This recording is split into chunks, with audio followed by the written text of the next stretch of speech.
Hi everybody, I'm Tabitha and today we're talking about formatting. Formatting can be a huge challenge for any indie author. It takes a lot of work to go from this to this. So I've put together my 10 tips, 10 things you can do to your manuscript to get it publishing ready. Number 1, indenting. Now the bad news is if you're like me, you learned that the tab key is the way to indent on Microsoft Word, and that doesn't work for ebooks. So if you did that, you're going to have to click at the beginning of every paragraph and backspace. I had to do it for 30 days without wings. But enough about how to do it wrong. Let's talk about how we should have done it right.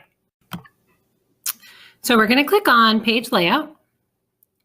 Then we're going to come over here and click under paragraph. We're going to click this little button that's going to open up a box for us. And in the box, we're going to just make sure it's set to first line and 5/10 or 0.5. That's going to take care of your indent throughout the entire manuscript. Tip number 2, spacing. You're going to want to make sure your entire manuscript is double spaced. The fast way to do that is to go back to where we just were, page layout, paragraph, and just make sure your spacing is set to double. If it doesn't work for your entire manuscript, you just want to make sure you Control A or select everything, then set your spacing to double. Tip number 3, choosing your fonts. As an indie author, you have full control over what fonts appear in your book, which is great, but it is possible to have too much of a good thing. In my opinion, you should stick to 2 fonts, one that you'll use for your normal text and one that you'll use for your headings and titles and things like that. So grab a page and start playing around with it. You can even go online and find lots and lots of information about what fonts are best for the kind of book you're writing. In the end, pick one that you want to use for your normal writing. Highlight the paragraph that appears in that font, right-click on it, select Style, and then Update Normal to Match Selection. That's going to change everything in your book that used your normal font to the font you just picked without having to highlight everything. Tip number 4, chapter titles. For the first part of our chapter title, choosing our font, it's going to look exactly like choosing our normal font. We're going to find one that's appropriate for the genre we're writing. We're going to make the size we like, and then we're going to highlight it, right-click on it, and save our style as header 1. Then we're going to center it on the page, make it a size that works for us, and maybe even add a graphic if you choose. Now, if you choose to add a graphic, make sure you add one that's free to use and share or one that you created yourself. Graphics are not required, but they can give your chapters a little something extra. Whatever you choose, make sure all of your chapters from 1 to the end are the same font, same size, and include the same graphic. Tip number 5, make a good title page. Remember, we're trying to stick to only 2 fonts here. So you can see in mine, I used my header font for the title and for my name, although they're 2 different sizes. And that's actually my normal font that has the subtitle here. You can add something to it. In fact, my subtitle is also in italics. But you want to stick to those same 2 fonts. Center your text on the page vertically and horizontally, and then you have yourself a beautiful title page. Tip number 6, starting a new page. We all know new chapters should each begin on their own page, but the bad news is there's a lot of wrong ways to do that. Let's focus on the right way to do it. We're going to click on the Page Layout tab, click on Breaks, and then under the section, we're going to choose Next Page. This is important. You need to make sure you're inserting a section break, not a page break. The bad news is if you chose to add page breaks when you were drafting, it's time for that backspace key again.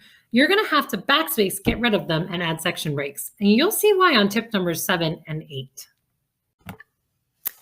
Tip number 7, it's time to add page numbers.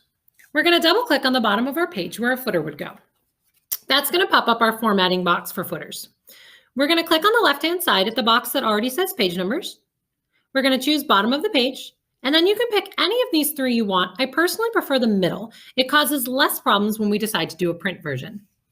You also want to make sure your box is checked for different first page. This is going to make sure your title page doesn't also have a page number.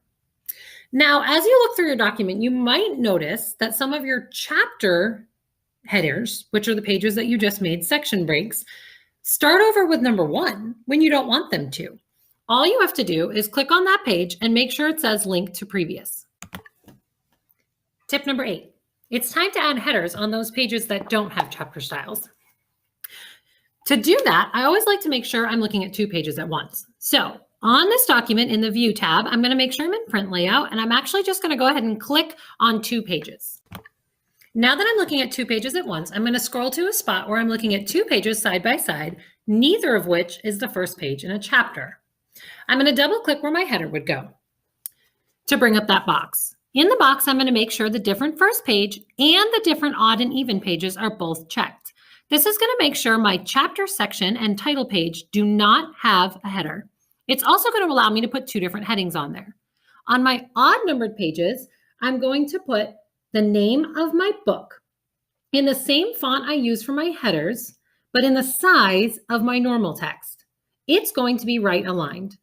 On the even numbered pages, I'm going to put my name, and it's going to be left aligned. That should put the headers on every page that's not your title page or the start of a new section. Tip number 9, you want to justify that text. And by that, I mean, you want to make sure it goes all the way from the right margin to the left margin. So to do that, we're going to make sure we're on the normal home screen of our Word doc. And we're just going to click this one over here. That's actually the full justified option. If it only works on the paragraph you're on, just Control-A to highlight everything and click that button again. And number 10, my favorite, drop caps. Drop caps are the thing I save for last because in my opinion, they're the thing that make it look the most like a polished and print-ready manuscript. So you're going to click on the first word in a chapter. Then under the Insert tab, you're going to click Drop Caps, and then you're actually going to open up the Drop Cap Options box. That Drop Cap Options box should open up a new box, a new window. We're going to choose Dropped, the one in the middle, and then we're going to come down here to Font and set it to the same font we've used for our title and other headers. We'll leave everything else the same and just hit OK. That's going to give us a cool looking drop cap like this.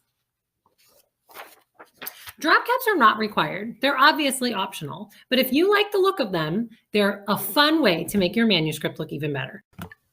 Okay, that's it for my 10 tips for how to format the interior. You may have noticed I didn't talk about margins. That's because sizing of those margins can vary from publisher to publisher. The good news is now that your section breaks and your chapter headings are right, it shouldn't mess anything up to change those margins. Just follow your publisher's guidelines for what size they should be set at. That's it for me. I hope you picked up at least one thing that you find useful, because if I help even one person here, I know I've done my job. So let me know how I can help you. Drop a comment if something worked for you, or a question if you have something you're still wondering, and I'll try to come back to address those. Don't forget to subscribe so you know when I'm back. Keep plotting the path to your dreams, and I'll see you next week. Bye.